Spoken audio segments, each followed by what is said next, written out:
September 1944. The Hurtgen Forest, a dark tangle of fir and spruce along the German-Belgian border, swallowed sound. Mist clung to the hillsides. Veteran Wehrmacht officers, men who had survived the Eastern Front's meat grinder, dug into positions they considered impregnable. They had faced Soviet waves armed with Mosin Nagants, bolt-action rifles requiring manual cycling between each shot. They had broken British and Canadian units equipped with the Lee Enfield, another bolt-action design, accurate but slow in sustained fire. Now they faced Americans, and the intelligence briefings left them confident, almost amused. The standard American infantry rifle, they had been told, was a self-loading design, semi-automatic, a complicated mechanism. Prone to jamming in mud, sensitive to moisture, unreliable under combat conditions. The German Mauser Kar 98K, their own bolt-action rifle refined over decades, was simpler, more robust, more dependable. Let the Americans bring their over-engineered curiosity. German marksmanship and proven weaponry would prevail as it always had. What these officers did not yet understand, what no amount of intelligence briefing could convey, was that John Garand's invention represented not merely an incremental improvement, but a fundamental shift in infantry warfare. The M1 Garand, adopted by the U.S. Army in 1936, was the world's first semi-automatic rifle to be issued as a standard infantry weapon to an entire military force. Every pull of the trigger chambered the next round automatically, using the expanding gas from the previous shot to cycle the action. No bolt to grab, no manual operation between shots. In the hands of a trained rifleman, the M1 could deliver aimed fire at double or triple the rate of any bolt-action rifle in the world. But speed was only part of the equation. The real revelation lay in what that speed meant tactically, how it compressed decision-making, collapsed the opponent's reaction time, and transformed the fundamental mathematics of the firefight. The Germans were about to receive an education written in 36 Springfield rounds, 8 at a time, delivered faster than their doctrine had prepared them to counter.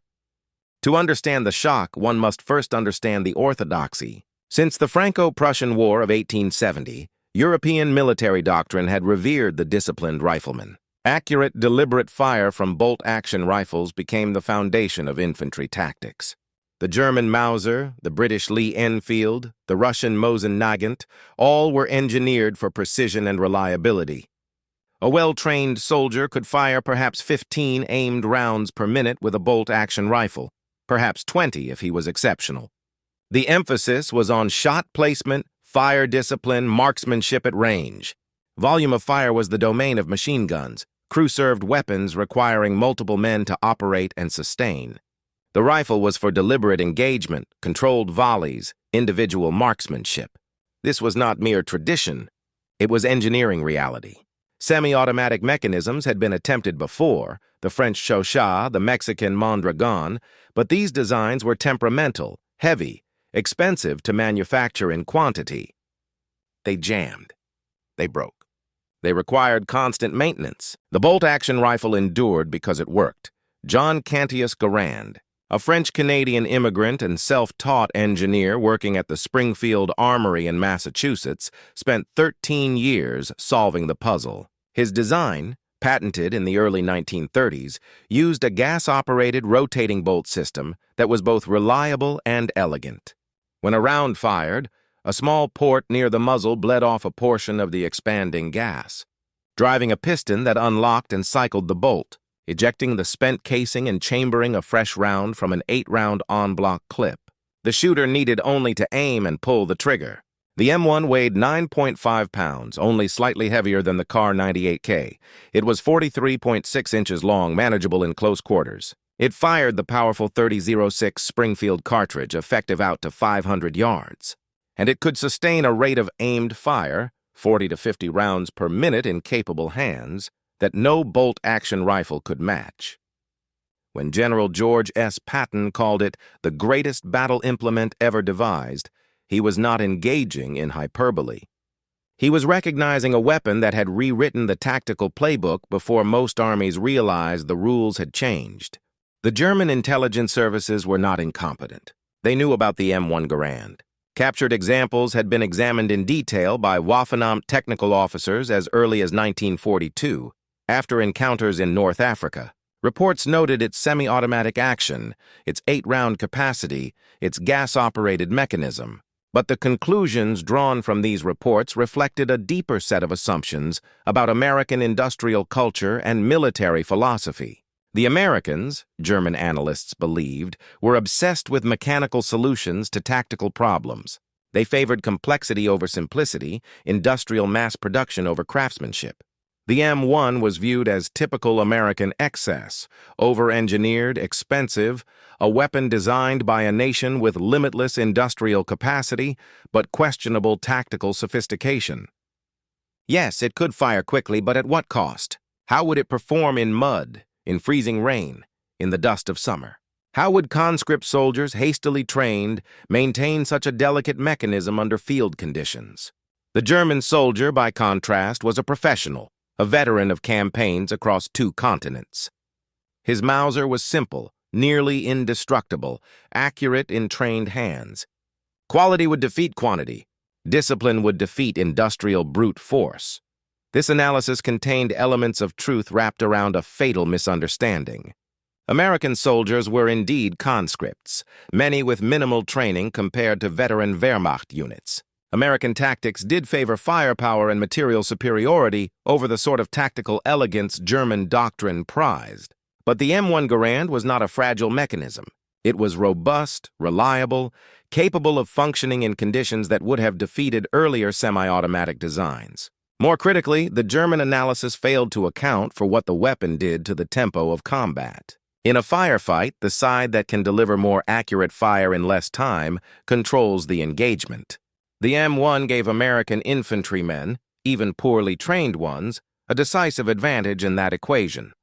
A squad of 8 Americans with M1s could put more rounds downrange in 30 seconds than a comparable German squad with Kar 98Ks could manage in a minute. That advantage compounded across every engagement, every firefight, every ambush. The mathematics were brutal and inexorable.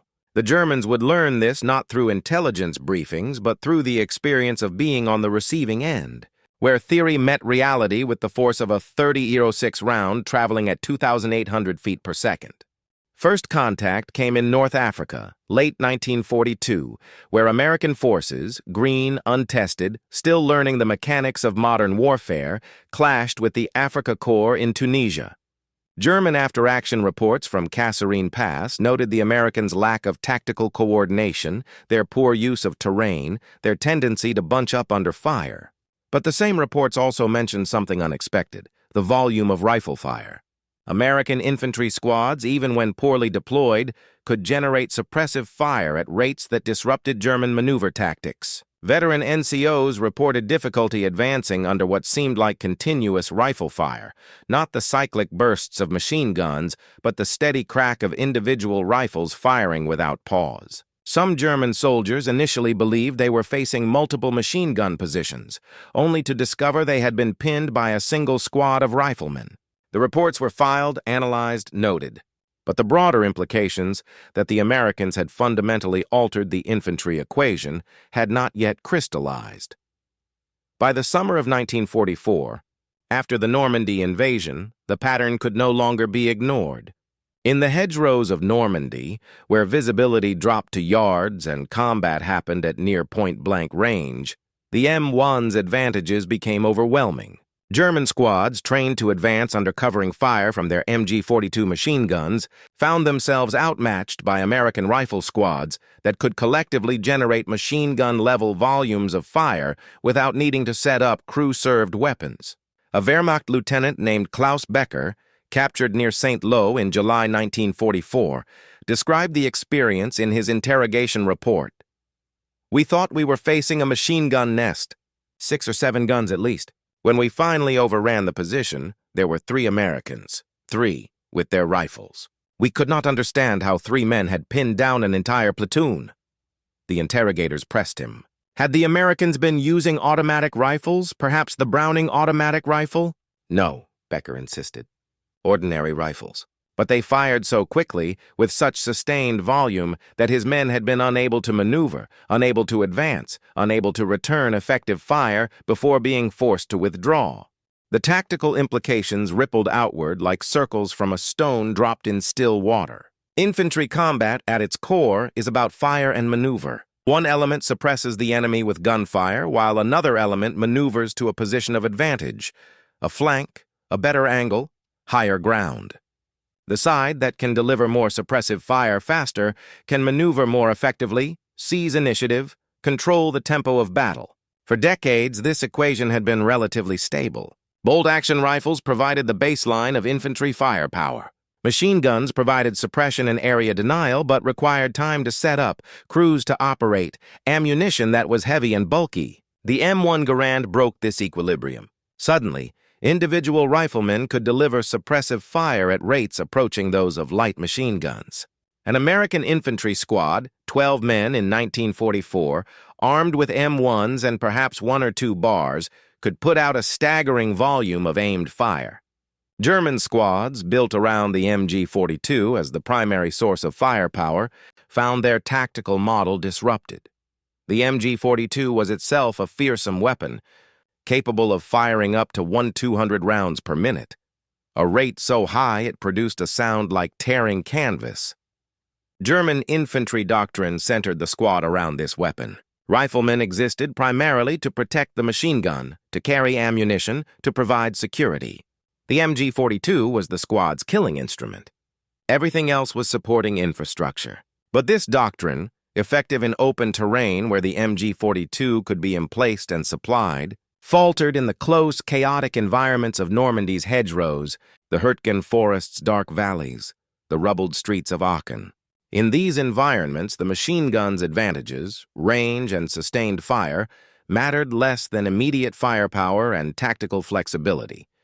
American squads, with every rifleman capable of sustained rapid fire, adapted more quickly, responded more effectively. The M1 turned every American soldier into a source of significant firepower, decentralizing the infantry's killing capacity in a way German doctrine had not anticipated and could not easily counter. Consider the mechanics of reloading under fire, a moment of vulnerability that defines infantry combat. A German soldier with a Kar 98K carried his ammunition in pouches holding 5-round stripper clips. To reload, he had to work the bolt to open the action, retrieve a clip, position it over the internal magazine, press the rounds down with his thumb, discard the clip, close the bolt, and resume firing. In skilled hands, this took perhaps 5 to 7 seconds. During those seconds, he could not fight. He was head down, hands occupied, attention divided. Now multiply this across an entire squad. If even half the men in a German squad were reloading simultaneously, the squad's fire would drop by 50%, creating gaps the enemy could exploit. Fire discipline, the practice of staggering reloads so that some men were always firing, could mitigate this, but it required coordination, training, discipline under stress. The M1 Garand did not eliminate the vulnerability of reloading, but it compressed it dramatically. The rifle's on-block clip system, a metal clip holding 8 rounds that was inserted as a complete unit into the rifle's action, allowed for faster reloads than stripper clips. When the 8th round fired, the empty clip was automatically ejected with a distinctive metallic ping, and the soldier could immediately insert a fresh clip and resume firing. The entire process could be completed in 2 to 3 seconds by a trained rifleman. More importantly, the higher capacity meant fewer reloads overall. An American soldier could fire 8 aimed shots before needing to reload, compared to 5 for his German counterpart.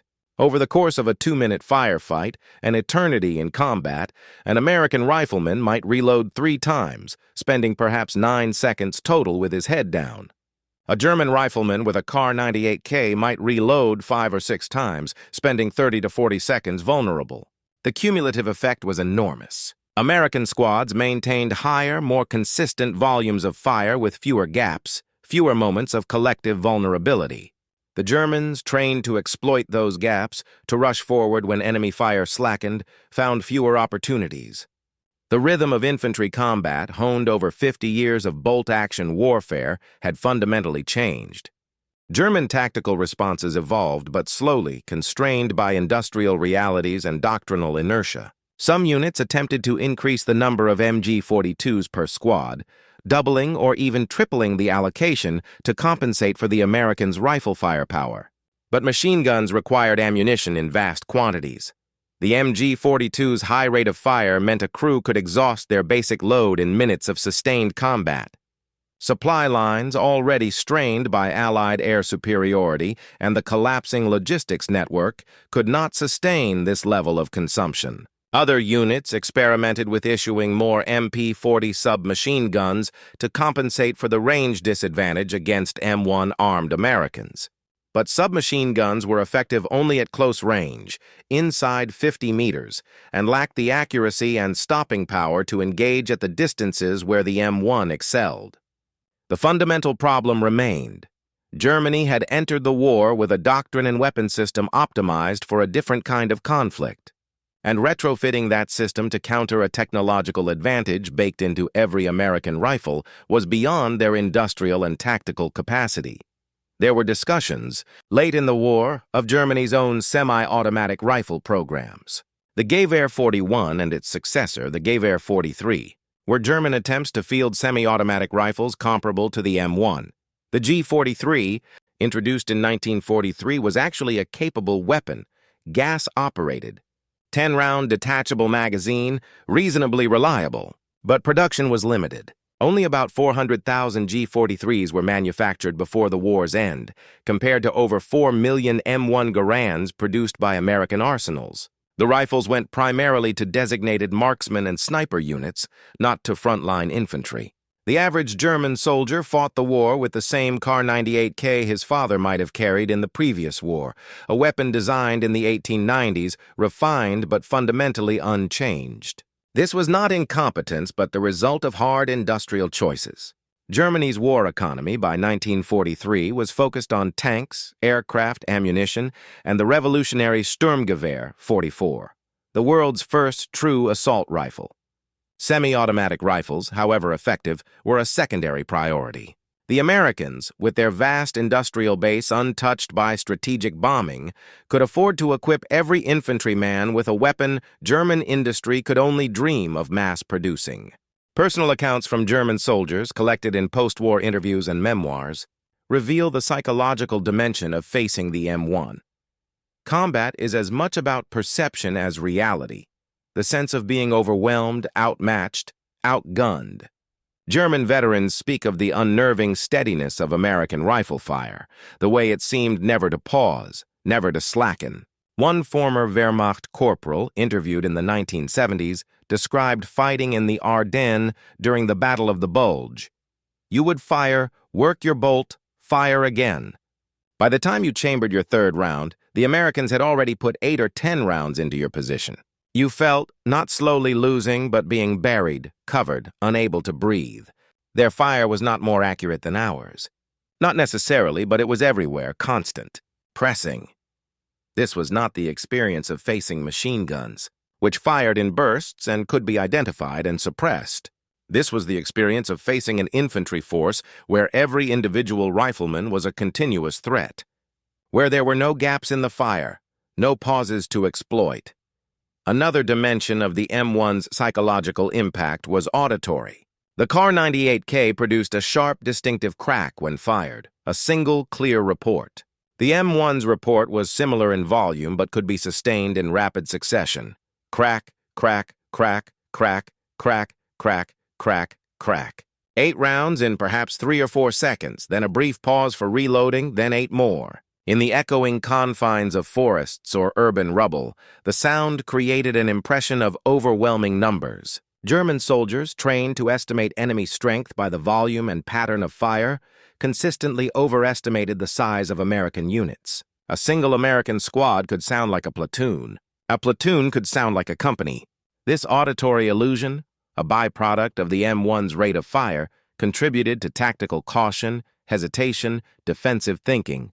Units that might have counterattacked aggressively against a perceived equal force held back, conserving strength against what seemed like superior numbers.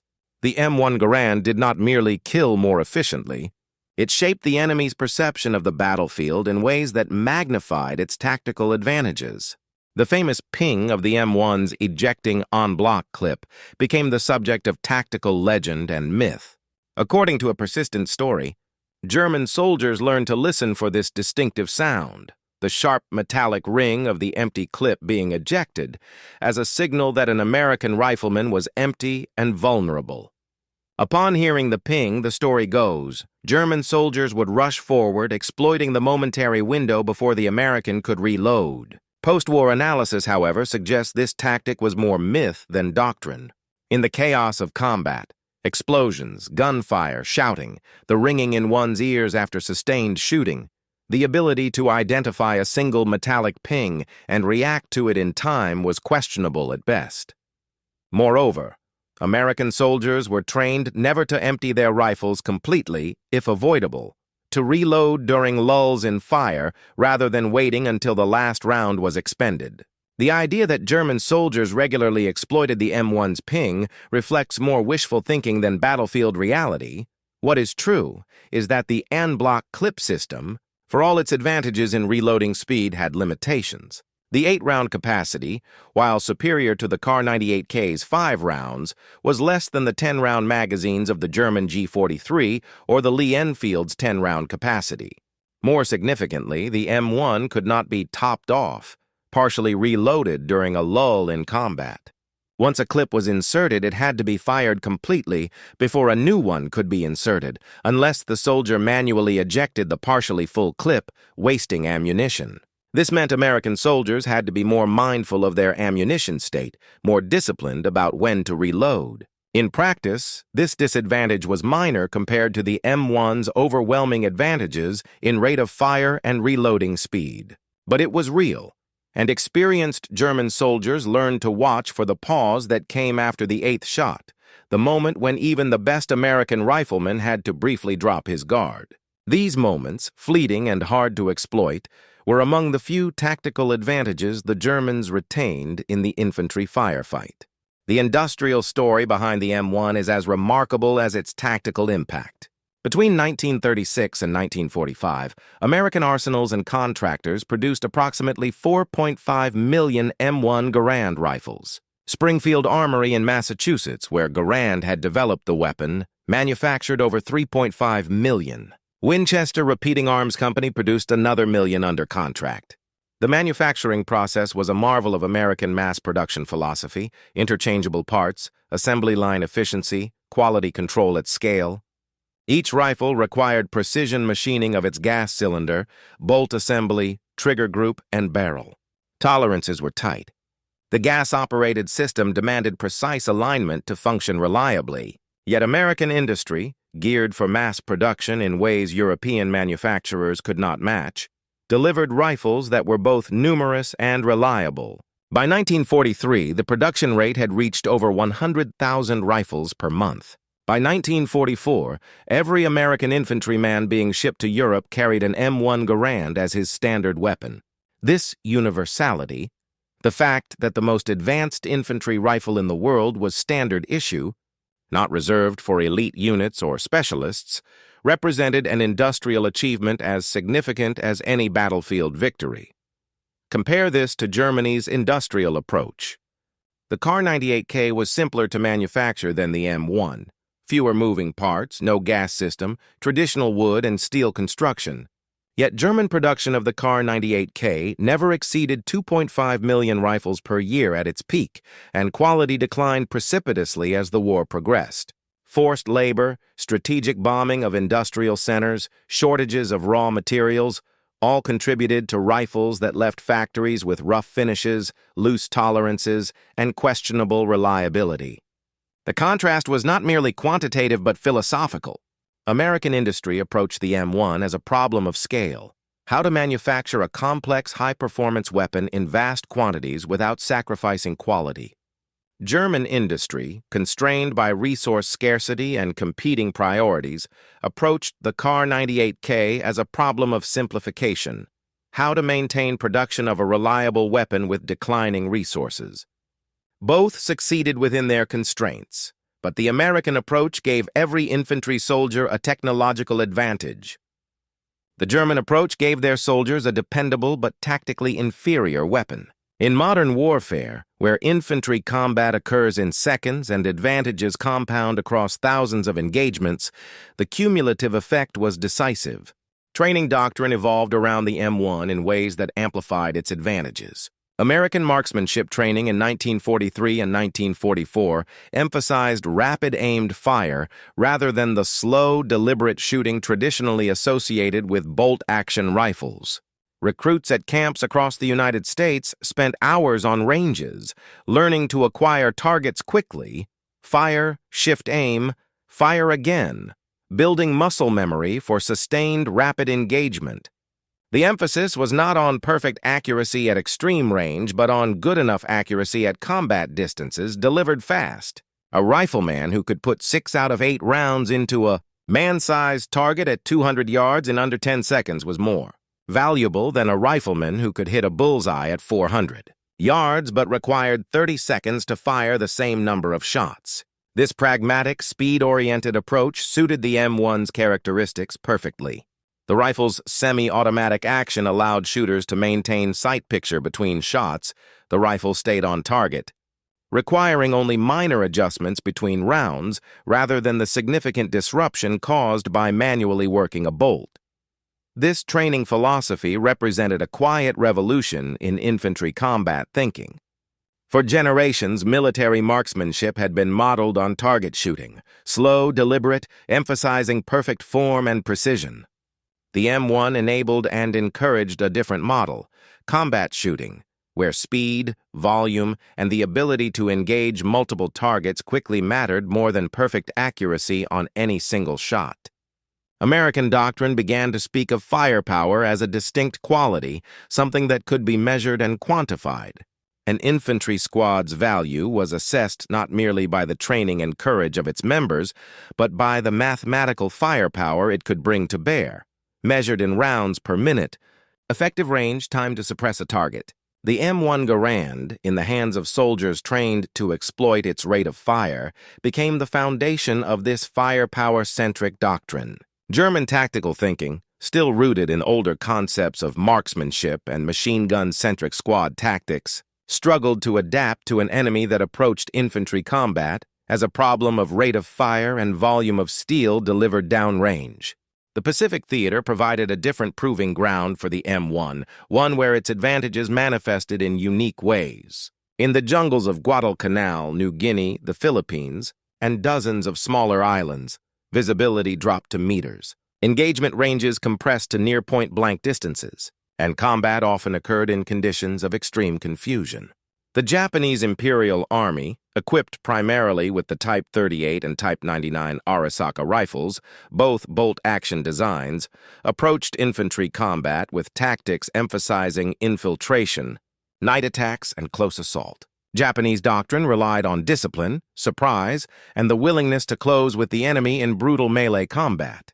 Against the M1 Garand, these tactics proved catastrophically costly. American Marines and soldiers, equipped with rifles that could deliver rapid fire at close range, broke Japanese infantry assaults with volumes of fire that turned infiltration attempts into massacres. The M1's 8-round capacity meant fewer reloads during the frantic seconds of close combat.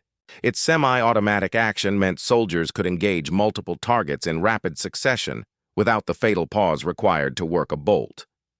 Lieutenant Eugene Sledge, a Marine who fought at Peleliu and Okinawa, wrote in his memoir of the M1's psychological impact in defensive positions. "We knew the Japanese would come at night, screaming, trying to overrun us before we could react. But we had the Garand. You could hear them coming through the darkness, and then the M1s would open up, not the single cracks of bolt actions, but this continuous roar of semi-automatic fire. It saved us again and again, not because it was more accurate, but because it let us throw so much lead in so little time that even a banzai charge couldn't make it through." The Pacific War, often characterized as a savage, primitive struggle compared to the mechanized warfare of Europe, was in many ways a more revealing test of the M1's advantages. Stripped of artillery support, armor, and air superiority in many engagements, American infantry fell back on their basic weapons. The M1 Garand, in those moments, was not an incremental advantage but a lifeline, a weapon that allowed soldiers to hold against determined assaults by opponents who were often better acclimated, better entrenched, and more familiar with the terrain. Japanese tactical responses to the M1 were hampered by industrial limitations even more severe than Germany's. Japan's war economy, resource-constrained and geographically vulnerable to submarine warfare, could not shift to semi-automatic rifle production even had the doctrine supported it. The Type 38 and Type 99.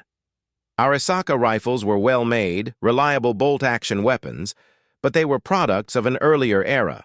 Japanese infantry doctrine, developed in the 1930s against Chinese forces equipped with a mixture of obsolete and captured weapons, had not anticipated facing an enemy where every rifleman possessed semi-automatic capability. Attempts to compensate through increased distribution of the Type 100 submachine gun, Japan's answer to the American Thompson and German MP-40, were limited by production capacity. Only about 30,000 Type 100s were manufactured during the entire war, compared to over 1 million M1 Garands produced in a single year at American factories. The mathematics were impossible. Japanese soldiers fought with courage and determination that impressed even their enemies. But they fought with weapons increasingly obsolete in the context of 1944 and 1945 battlefield realities. The disparity extended beyond weapons to ammunition. American logistics, supported by a vast merchant marine and unchallenged naval superiority by 1944, ensured that soldiers in the Pacific were lavishly supplied. An American infantryman typically carried 80 rounds of .30-06 ammunition for his M1, 10 8-round clips, with more readily available from unit supplies. Japanese soldiers, operating at the end of tenuous supply lines frequently interdicted by American submarines and aircraft, often fought with minimal ammunition reserves. Reports from captured Japanese soldiers describe strict fire discipline orders. No more than 5 rounds per engagement unless specifically authorized. Conservation of ammunition prioritized over suppressive fire. When ammunition discipline met the M1 Garand's volume of fire, the result was predictable. American squads could afford to fire 20, 30, 40 rounds to suppress a position before maneuvering. Japanese units, constrained by scarcity, had to make every shot count, a philosophy admirable in its discipline, but tactically disastrous when facing an enemy that could afford to saturate target areas with fire. The Soviet Union provides an interesting counterpoint in the semi-automatic rifle story. The Red Army, facing catastrophic losses in 1941 and 1942, needed weapons that could be produced quickly, in vast numbers, with minimal skilled labor. The result was the PPSH-41 submachine gun, simple, cheap, effective at close range, and a continued reliance on the Mosin-Nagant bolt-action rifle for longer-range engagements. Soviet doctrine emphasized mass, shock, and overwhelming numerical superiority rather than individual firepower. The Soviets did develop semi-automatic rifles, the SVT-38 and SVT-40, but production was limited, and the weapons were issued primarily to designated marksmen rather than standard infantry. The Soviet calculation was pragmatic.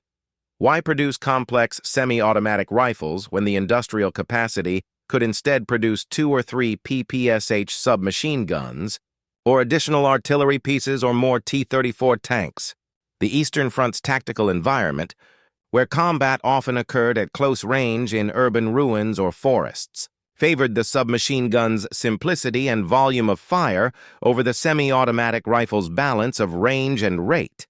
Yet, Soviet observers who studied American tactics in joint operations late in the war were impressed by the M1's combat effectiveness. Soviet after-action reports from American equipment evaluations noted the rifle's reliability, its rate of fire, and its versatility across engagement ranges. There was recognition that the American approach, equipping every rifleman with a semi-automatic weapon, offered advantages Soviet doctrine had not fully explored. These observations influenced post-war Soviet weapons development, contributing to the eventual adoption of the SKS semi-automatic carbine and later the AK-47 assault rifle. The M1 Garand, in this sense, was not merely a weapon but a proof of concept. It demonstrated that semi-automatic infantry rifles could be reliable, effective, and producible at scale. This demonstration influenced military thinking across the world.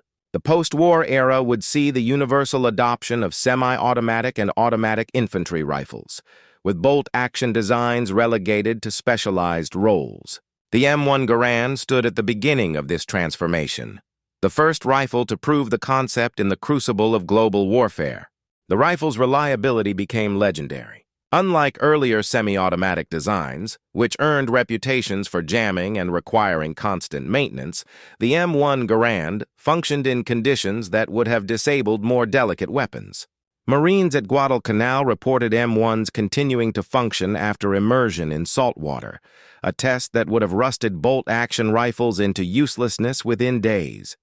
Soldiers in the Hurtgen Forest and the Ardennes fought in freezing rain and snow, conditions that tested every mechanical device. The M1, properly maintained, continued to cycle reliably. The rifle's reputation for dependability became a source of confidence for American soldiers. They knew with reasonable certainty that when they pulled the trigger, the weapon would fire, eject the spent casing, and chamber the next round without fail. This confidence, the psychological security of knowing one's weapon would function, is impossible to quantify but profoundly significant in combat. Soldiers who trust their weapons fight more aggressively, take more initiative, engage more confidently. There were, of course, failures and malfunctions. No mechanical device is perfect, and the M1 had its vulnerabilities. The gas cylinder could become fouled with carbon buildup after sustained firing, reducing gas pressure and causing failure to cycle. The N-block clip could occasionally jam if damaged or improperly inserted.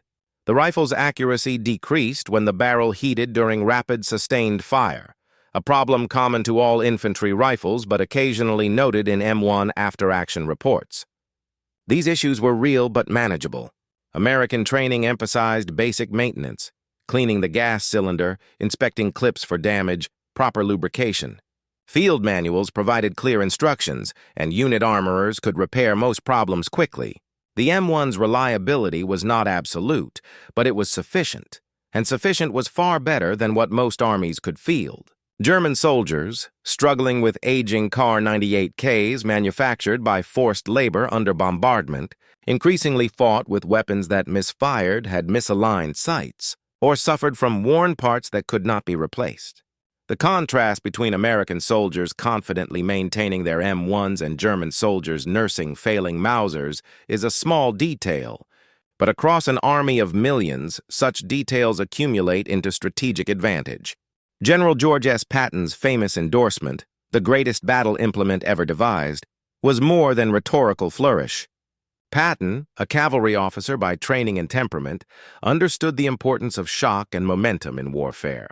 The M1 Garand gave his infantry the ability to generate shock through firepower, to suppress enemy positions quickly, to maintain momentum in the attack. Patton's Third Army, racing across France in the summer of 1944, relied on speed and aggressive maneuver. Infantry armed with M1s could suppress German positions long enough for tanks to maneuver, could clear towns and villages with rapid room-to-room sweeps, could maintain pressure that kept German units off balance and unable to establish coherent defensive lines.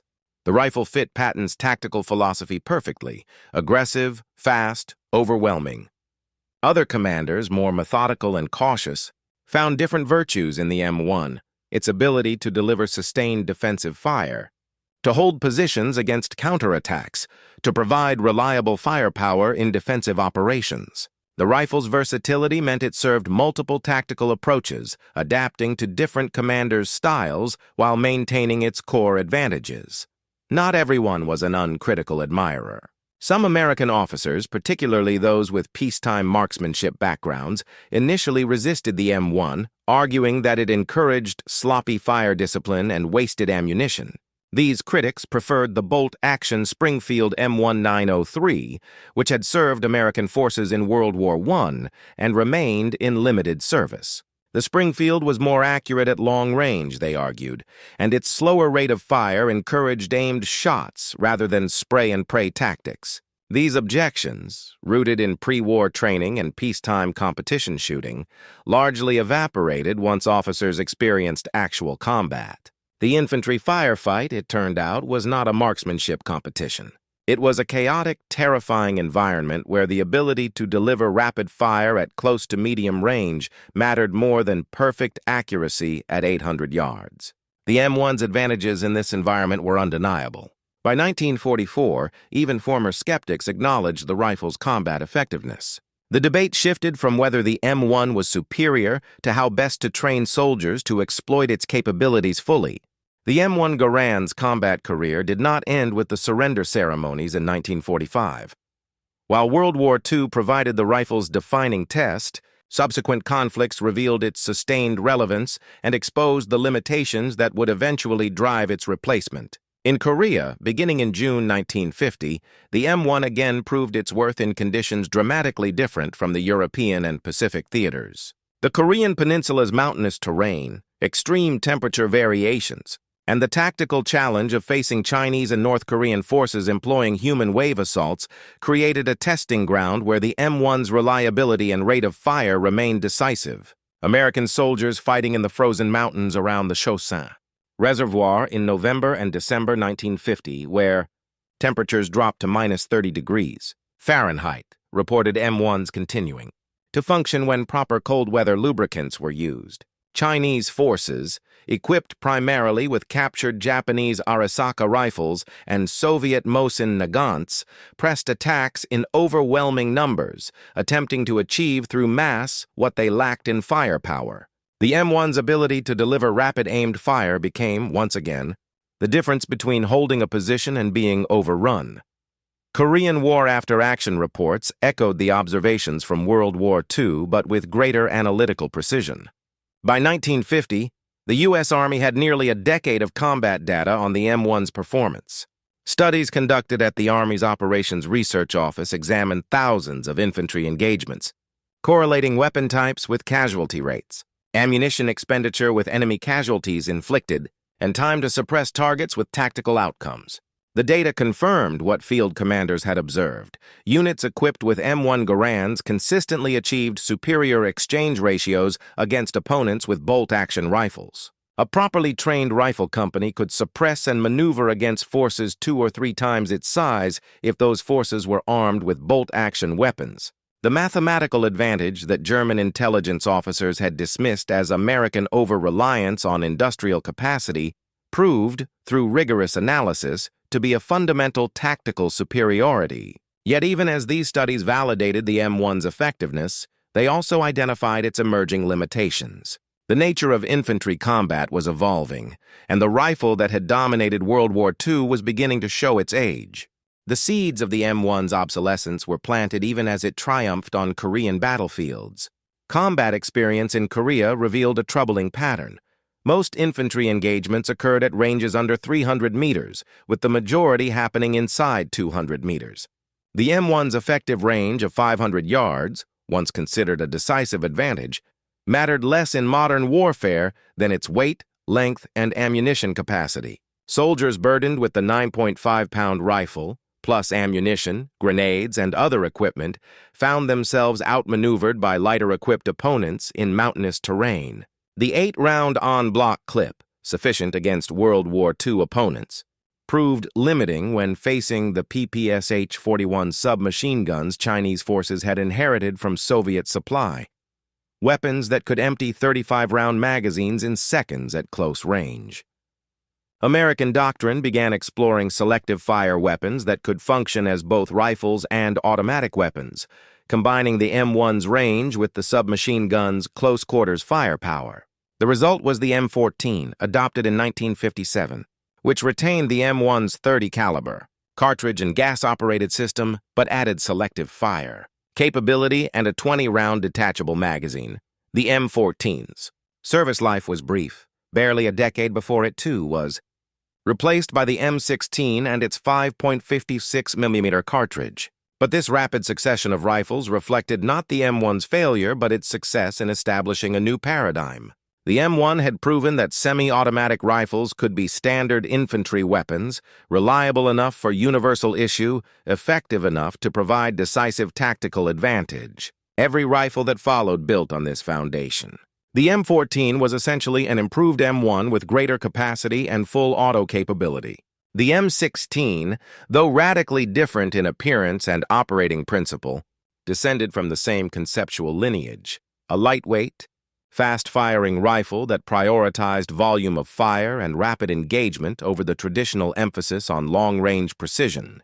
The debates that raged over the M16's adoption in the 1960s, reliability concerns, stopping power arguments, resistance from traditionalists, echoed the earlier debates over the M1 in the 1930s.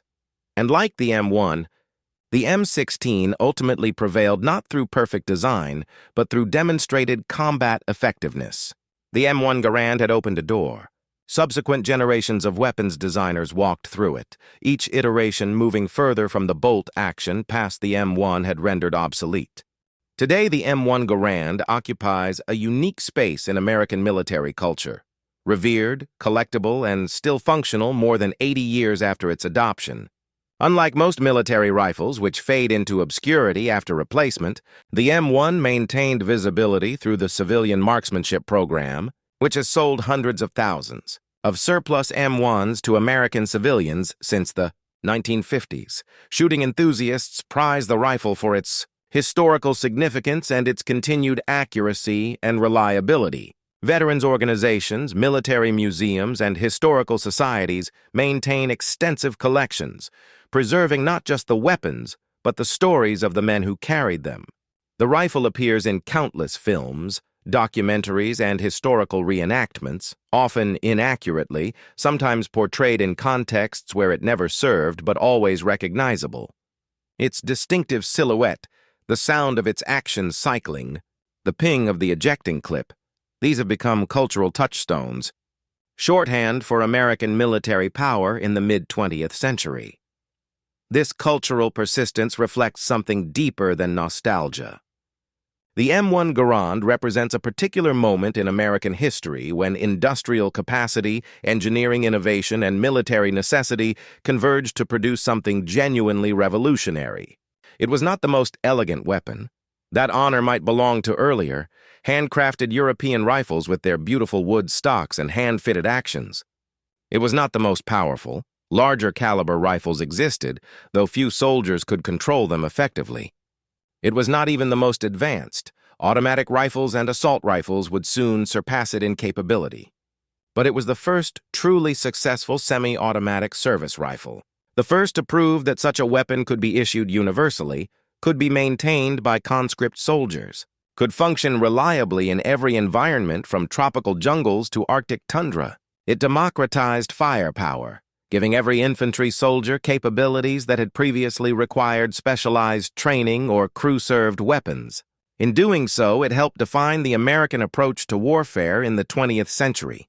Technologically sophisticated, industrially supported, emphasizing material advantage and firepower over traditional military virtues of discipline and individual skill. Whether one views this approach as triumph or tragedy, the M1 Garand stands as its clearest symbol. The German officers who dismissed the M1 Garand as an over-engineered curiosity were not fools. They were professionals operating within a framework of assumptions that had served well for decades. Bolt-action rifles had won wars. Disciplined, well-trained soldiers had prevailed against numerically superior but less skilled opponents. Industrial complexity had often proven a liability rather than an advantage, producing weapons that failed under field conditions. The idea that an entire army could be equipped with semi-automatic rifles, and that such rifles could be reliable enough for universal issue, contradicted experience and doctrine. The failure was not in their analysis of the M1's mechanical complexity or in their assessment of American tactical skill. The failure was in not recognizing that the industrial and tactical equations had fundamentally changed. That mass production had reached a level of sophistication where complexity could be manufactured reliably at scale, and that the mathematics of the firefight, always important but never before decisive, had become the central factor in infantry combat effectiveness. The M1 Garand did not win World War II alone. No single weapon wins wars. Allied victory came through industrial capacity, strategic bombing, naval superiority, code-breaking, tactical air power, armor doctrine, and the courage and sacrifice of millions of soldiers, sailors, airmen, and civilians. But within the specific domain of infantry combat, the close, brutal fighting where men with rifles confronted other men with rifles, the M1 provided an advantage that compounded across thousands of engagements into something strategically significant. It killed more efficiently, suppressed more effectively, allowed maneuver more safely. It gave American soldiers confidence in their weapons and gave their commanders flexibility in tactics. It forced opponents to adapt their doctrine, consume more ammunition, accept higher casualty rates, or concede ground. These advantages, measured engagement by engagement, accumulated into a tide that no amount of tactical skill or defensive preparation could fully counter. The German officers who learned this lesson did so the hard way in the forests and fields of Europe, in the desperate final months of a war they could no longer win. Their initial dismissal of the M1 as a joke became, by war's end, a bitter recognition of revolution, the realization that warfare had changed in a fundamental way, and that the weapon they had underestimated was not a curiosity, but the future, firing twice as fast as anything they had prepared to face.